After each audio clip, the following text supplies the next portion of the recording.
Jurassic World Alive 3.3 release notes are here. Of course, we wait for the actual update next week for the full picture on stats and resistances. But analysis starts now. IDGT and PK look at all the new creatures and features of this update and give their first impressions. We hope it's helpful to the community. Please let us know any questions, comments, and your feedback in the comments below. Skoonametrodon is a new apex hybrid and the first hybrid made from two unique creatures. At first glance, there's endless possibilities to what this creature can do. Many of the moves will take a week or better to fully understand what's possible. It looks like Skoonametrodon could definitely be extremely dominant. Of course, we'll need to see stats and resistances. Battle ready looks interesting. High risk, high reward. Hopefully it has solid bulk and good attack stats. Concakuisaurus is a new legendary hybrid whose ingredients can be found on the map in the wild. It is made from epic concavinator and rare Fukisaurus. We like the direction Ludia is heading with adding heals to the counterattackers. This allows these creatures to continue to survive long enough to deal out big damage with their counters.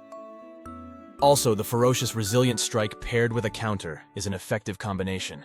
Concakuisaurus has a great group attack too with group hastening precise impact. Concatosaurus is JWA's newest unique super hybrid.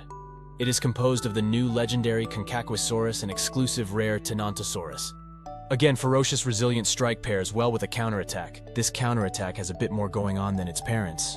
Ferocious counter healing strike has a better heal and it bypasses dodge.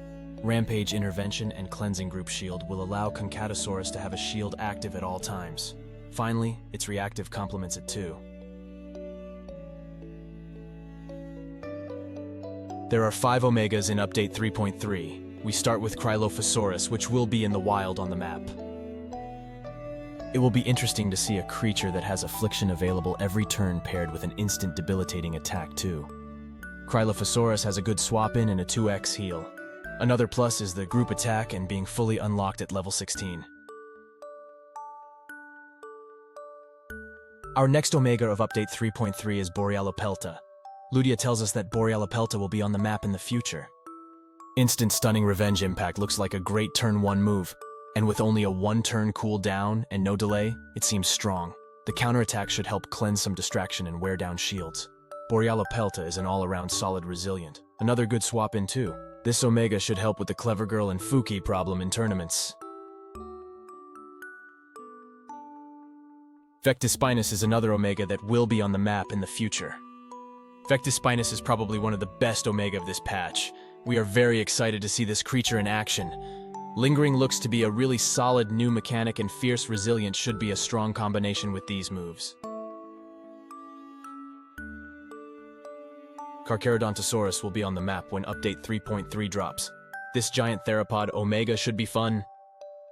Continuing the trend of priority attacks for the rest of the Omegas, we think the level 21 unlocks for these creatures will help them compete in the arena.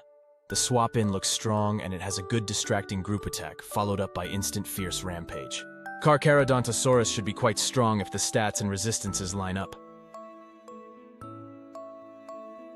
Stegosaurus Ungulatus is the final Omega of Update 3.3. It'll be on the map and in the wild. Can you say, heal? Lingering Ferocity takes Tsungaya's group ferocity to a new level. This might be one of the best new moves to come into the game in a long time, paired with its powerful counter heal and defensive rampage, which also heals. Stegosaurus Ungulatus might never die. In Update 3.3, we have 3 OG uniques that have been buffed: Mortem Rex, Haast Maximus, and Arctovasilas. Mortem's reactive is powerful and fits her pretty well as a revenge killer. Afflicting Lockdown Impact is a good move. Alert Fatal Strike, cleansing all negative effects when threatened, will definitely help to clear distraction, but probably not if a Cunning is still on the field, since it's doing rend damage and most Cunning are resistant to rend. The health buff and armor buff are really nice and should help with Mortem's survivability and boost distribution. Haast Maximus's rebalancing is pretty big. Ravenous Rampage dealing 2.5x damage is a game changer. It'll put a hurtin' on the newly dominant Cunning that just came with Nemingia and Pantherator. Its reactive, though, will be an issue because it is after each action phase, and Predatory Peck only dodges one attack one turn. So the reactive will only basically be active for Fearless Flap. These two move changes will probably help Arctovasilas stand a chance in the current meta. Update 3.3 brings the advent of Apex Enhancements. There's now a new way to take your Apex dinosaurs past their limits. Like uniques, some Apex dinosaurs now have enhancement tracks that lead to powerful reactive abilities. With this change, players will gain new opportunities to collect more Apex DNA and catalysts. Look for them in Isla Assault events, daily login calendars, and the market. As Ludia rolls out these new Apex enhancements, they'll be closely monitoring their battle performance to make sure they suit their intended niche. Ludia will also make sure uniques at enhancement level 5 are competitive. 6 Apex dinosaurs have received enhancement tracks in this release.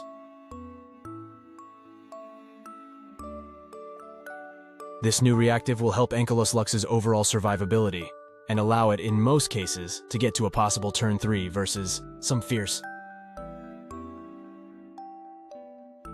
The Bear King, Arctovasilas, also received a reactive in Update 3.3.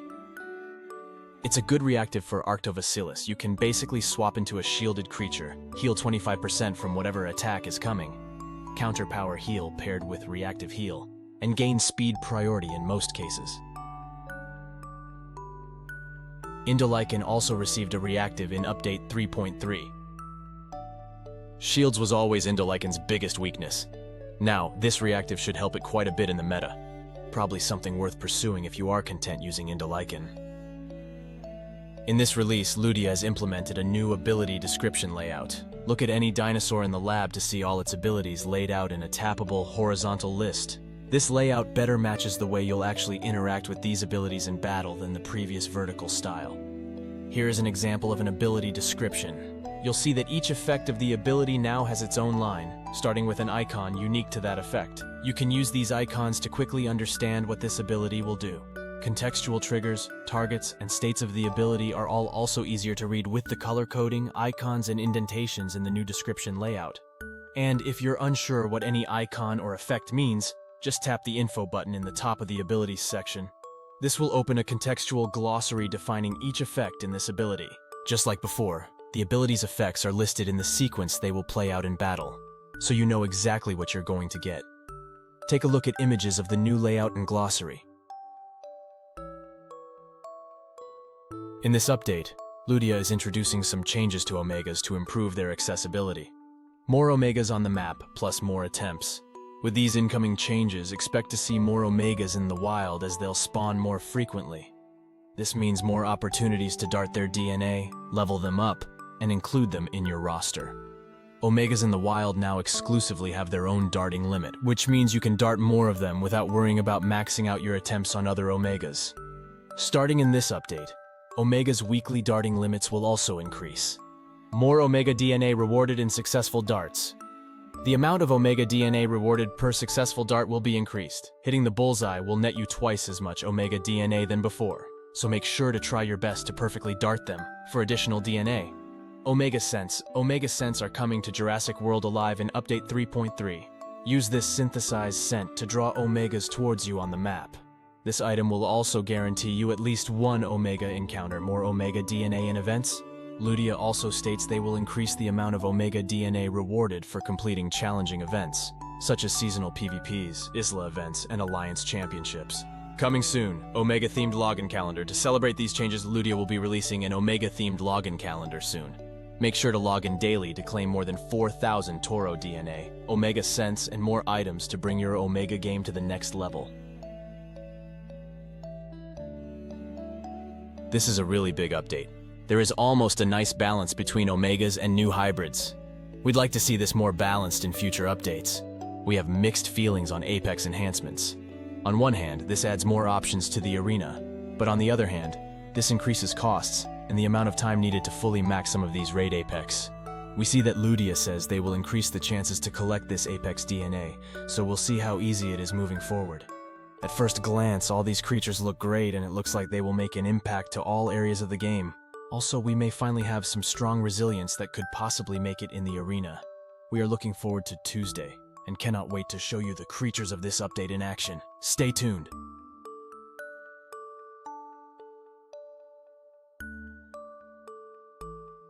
Thank you for watching. Please subscribe and stay tuned for all new Update 3.3 beta content on IDGT 902 YouTube.